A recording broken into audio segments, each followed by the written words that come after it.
Esse bonitão acredita que em outras vidas ele nasceu em muitos outros lugares e datas. É uma coisa que eu ouço muito falar. Ninguém nasceu enfermeiro, pedreiro, não.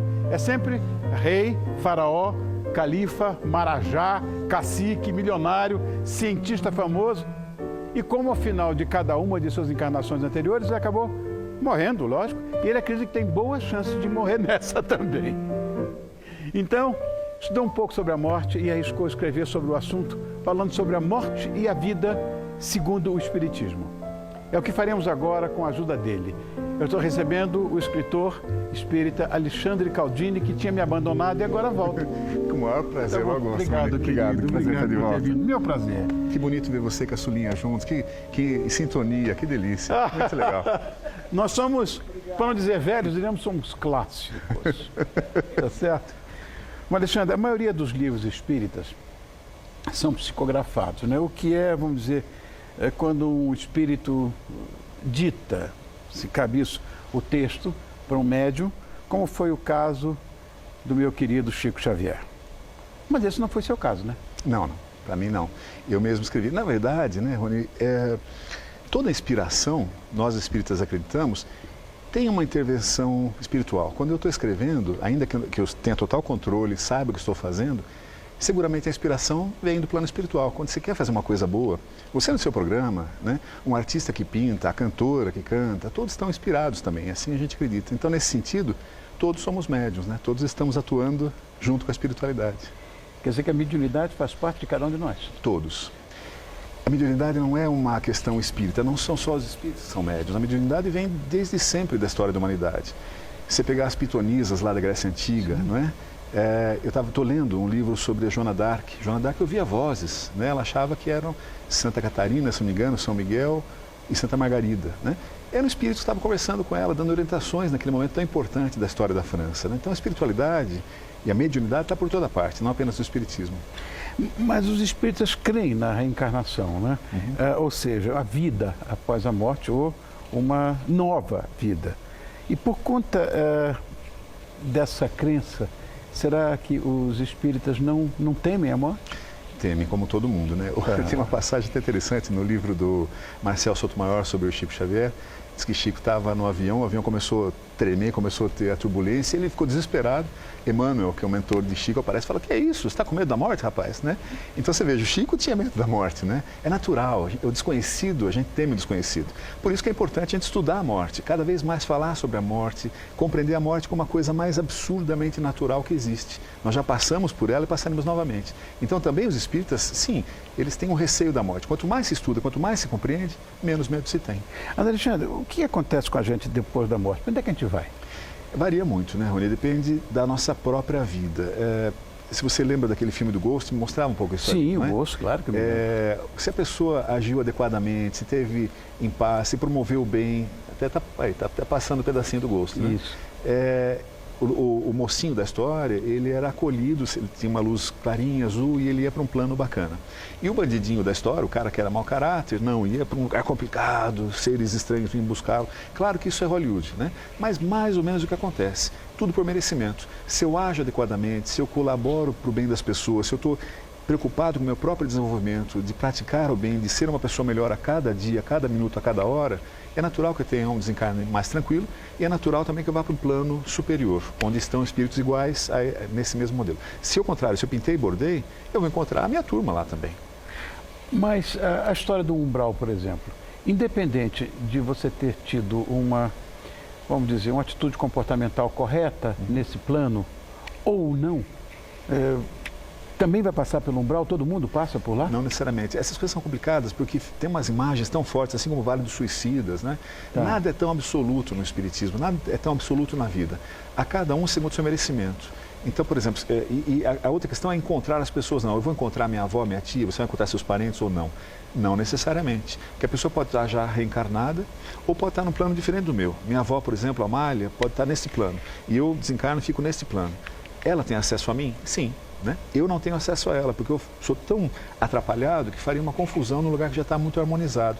Então, sempre por peso específico, vamos dizer assim, né? Sempre por similitude, a gente está sempre nos mesmos lugares. Não necessariamente precisa passar pelo umbral. Se a pessoa está tranquila, equilibrada, estudou a sua vida, fez o bem, preparou-se para a sua morte, isso é fundamental a gente preparar, porque a gente se engana, né, Rony? A gente acha que o mais velho morre antes, a gente acha que o mais débil morre antes, e às vezes não, o saudável morre antes, às vezes o jovem morre antes do mais idoso, e a gente toma um susto, não deveria. Essa história, por exemplo, do Vale dos Suicidas, né? Pelo menos 90%, uma coisa próxima disso, 86%, dos suicidas são doentes, têm depressão. Exatamente. Quer dizer, eles não têm consciência do que estão fazendo, porque a doença os impele a isso. Vão para o umbral, vão para o vale de qualquer maneira, vão? Tem um livro fantástico, eu recomendo muito, do jornalista, você seguramente conhece, o André Trigueiro, que é espírita também, não é? O André fez um livro muito bonito e ele conta exatamente o que você falou. Ele diz que 90% dos casos de suicídio poderiam ser evitados se houvesse tratamento médico. Então é fundamental para quem nos ouve, e é tão comum o suicídio, ninguém fala, todo mundo fica a boca calada, então parece que é uma coisa, é um tabu. Não, falemos sobre o suicídio, conversemos com as pessoas, conversemos com o adolescente. Você está pensando em se suicidar? Você está desgostoso com a vida? Essa conversa é importantíssima. A sua pergunta, todos passam pelo Vale dos Suicidas? Vale dos Suicidas não é um lugar, é uma mentalidade, né? Se eu tiro minha vida, eu tinha que viver até os, sei lá, 73 ou 82 e tirei minha vida aos 43. Esse período que falta, você não pode tirar a sua vida, não é necessário o seu desenvolvimento. Você fica tão louco porque você acha que você ia dar uma solução à sua vida, não deu, só complicou ainda mais aquela situação que já havia. Então, esse modo mental, por similaridade, estão ali junto outros suicidas. Você imagina um lugar, Rony, onde só tem gente que suicidou-se, que viu que não foi a solução. Ao contrário, a dor é imensa. Então, é um lugar muito complicado. Mas os doentes, Alexandre? Então, cada caso de um jeito. É como a justiça da terra.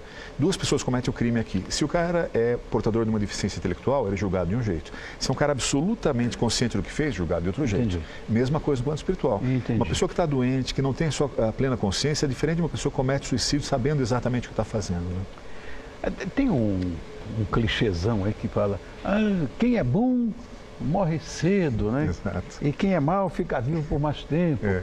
Isso aconteceu naquele filme da Cabana, não sei se você chegou a ver esse filme. Sim, assisti. Tá. Por que Deus não nos livra dos maus? É curioso. Eu não sei se isso é verdade, acho que sim, mas todo mundo fala isso mesmo. Mas possivelmente eu diria que o que acontece é o seguinte: quem é bom já cumpriu a sua parte aqui, já fez o que deveria fazer, já trabalhou a si mesmo, já praticou o bem, já está mais desenvolvido, não precisa continuar aqui, Rony. Esse é um lugar complicado, a Terra não é o paraíso. A Terra é um lugar de prova e expiação, um lugar onde tem muito sofrimento. A gente diz que a Terra é o quê? Uma escola, onde a gente vai para aprender, um hospital de doentes mentais, onde as pessoas estão se curando, um hospital mesmo onde outros doentes estão se curando, e um presídio. Ou seja, não é um lugar super bacana. Quando você já cumpriu a sua meta aqui, você pode ir embora, está tranquilo, vai embora. Então, cara, bom, vai embora cedo, claro, porque já cumpriu. O que não cumpriu ainda tem que ficar aqui, passando a sua pena, sentindo as dores para aprender. Isso é punição? Deus pune? Não, Deus não pune. Deus dá uma oportunidade de aprendizado. Você pisou na bola com esse, com aquele, vai sentir a dor, que vão fazer igual com você, para você sentir que não pode ser assim, que tem que ser de outro jeito. E aí a gente aprende, pelo acerto e pelo erro. Eu tinha um amigo, que já está em outro plano também, chamado Augusto César Vanucci. Opa, espírita. Espírita, grande espírita, né? E ele me levou um dia numa sessão de desobsessão. Essa coisa da obsessão, que muita gente chama também de encosto, tá? Existe mesmo? Como é que a gente pode se livrar de um espírito obsessor? Eu via, porque ele conversava, enfim. Como é que é essa história? A doutrinação, que é essa conversa, é espetacular, Rony. É a parte, talvez, que eu mais gosto do Espiritismo. Se aprende tanto, tanto, tanto, e aprende a julgar menos ou a não julgar e a compreender mais que perdoar. Aliás, eu acho que perdão é uma coisa complicada, a gente devia compreender as pessoas. Perdoar pressupõe uma empáfia. Compreender não, eu tento entender. Posso não concordar, mas eu entendo. Com relação à desobsessão e ao chamado encosto ou ao obsessor. Quem é obsessor? Um ser do mal horroroso que veio do fundo dos infernos para me atazanar, eu que sou uma pessoa tão boa? Não, claro que não. O obsessor é uma pessoa exatamente igual a mim e a você. Imaginemos uma situação na Idade Média. Nós dois éramos sócios numa empresa e eu dei um golpe em você, você ficou na miséria, morreu à míngua numa prisão e ainda eu casei com a sua esposa e tal. Você vai gostar de mim? Claro que não. Essa desavença por uma questão à vida é obsessão, né? Essa não solução de uma questão é uma obsessão. Então tem obsessor entre encarnados, uma briga que nós temos. Tem obsessor entre desencarnado e desencarnado, e tem obsessor entre desencarnado e encarnado. é só isso, obsessor, uma pessoa igual a mim, é você que tem uma pendência com aquela pessoa. Como é que se resolve isso? Só numa sessão como a que você frequentou, onde, por meio de diálogo, se fala, mas você está feliz? Não, você não sabe o que esse cara fez comigo, ele acabou com a minha vida, tá bom, mas será que vale a pena você ficar batendo de volta? Vamos tentar acertar? Aí quando se acerta essa relação, aí a coisa acalma. Então, se a gente quer não sofrer a obsessão, façamos por merecer, né? Ajamos adequadamente, cuidemos das relações, compreendamos as pessoas, não julguemos a nós mesmos, nos melhoremos. Essa é a única solução para a chamada obsessão, que sim, de fato existe.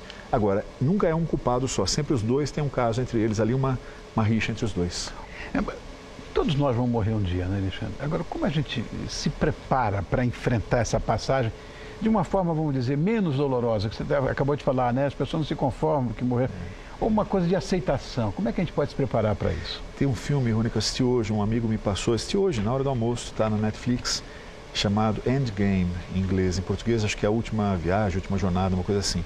40 minutos apenas, um documentário que se passa em São Francisco, com doentes terminais, e ele segue a história desses 4 ou 5 doentes ali. E ali você vê como a gente lida mal com a morte, como a gente não aceita a morte. E aceitando ou não tem jeito, você vai morrer. Claro. Todos morreremos, claro. Mas faz de conta que não. A gente bate na madeira, né? Não quer falar disso, né? Na Roma Antiga, na Grécia Antiga, eles não falavam fulano morreu, falavam fulano deixou de viver, para não pronunciar a palavra morte. Olha que interessante, né? Então, como é que a gente tem uma morte melhor? Tendo uma vida melhor.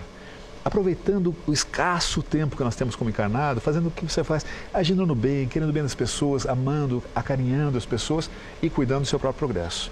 Ai, pisei na bola aqui, fiz bobagem, deixa eu tentar de novo. Agora já não fiz mais. Mas tem aquela ponta ruim ainda, vai, conserta. Observando a si mesmo e a autoburilamento, a melhora íntima. Né? Bom, a vida que nós levamos agora, ela pode influenciar então no nosso futuro pós-morte? Seguramente, seguramente. E na hora da morte, perdão, outra coisa importante é o não apego, né? Apego a qualquer coisa nos faz mal. Apego, o dia que você morrer, sempre dizem, você vai morrer um dia também, sim, né? lógico. Você é uma pessoa tão conhecida, tão querida, tão famosa, vai ser uma comoção, né? Se você se deixar levar por isso, claro, você vai se emocionar, vai ficar feliz, vai ficar grato. Mas se você fala, não posso, não, porque as pessoas vão endoidecer quando você morrer, né?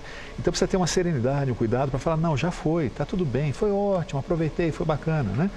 Esse cuidado, esse desapego, até o amor, as coisas todas, precisa deixar e seguir adiante. Mas seguramente a vida que nós levamos, sim, determina o nosso futuro nas próximas encarnações, assim como já nesta. Né? Outro dia eu li um texto num livro sobre os torturadores do regime militar aqui no Brasil. E uma unanimidade, todos estão tendo uma vida péssima, péssima. Eles falavam que separaram da mulher, o filho está na droga, o cara entrou na bebida, nada dá certo. Ora, por que será, Rony? Porque o cara plantou isso, né? A gente recebe já nesta encarnação o que plantou e nas próximas seguramente. Então queremos felicidade, queremos paz, queremos tranquilidade, façamos por merecer. Plantemos isso desde já. Correto. Nós temos os livros frisados do Alexandre, então vamos mostrar as capas aí, gente. Aí está. Um é A Morte na Visão do Espiritismo e A Vida na Visão do Espiritismo. Parece uma antítese, né? Mas é a lógica paradoxal, não é? Uma coisa depende... Até aqui, ó, a vida na visão do Espiritismo e a morte na visão do Espiritismo. Você sabe que a morte, que foi o primeiro que eu lancei, Rony, foi vendo uma amiga não espírita, cujo filho faleceu ainda adolescente, o desespero da mãe, e depois um outro caso, que daí sim o livro aconteceu, um amigo cuja primeira esposa faleceu e a filha tinha 14 anos. Eu escrevi o livro de uma conversa que eu tive com ela, com a Maria. A partir dessa conversa com a menina, eu falei, deixa eu tentar explicar como é que o Espiritismo entende a morte para ver se acalma um pouco as pessoas. A gente consegue entender um pouco melhor a passagem. Sem psicografia? Nada. Eu psicografo, mas aqui não é psicografia não, aqui sou eu mesmo. Alexandre, obrigado. Muito prazer, mais uma muito vez. obrigado. Volte mais vezes, viu? Com muito gosto. Alexandre Caldini já é nosso parceiro, mas é aquele parceiro que vem, aí passa 2 anos, volta... Volto nesta encarnação ainda, prometi. Obrigado. Obrigado, Alexandre. Obrigado, querido. Adorei te rever, viu, querido? Também.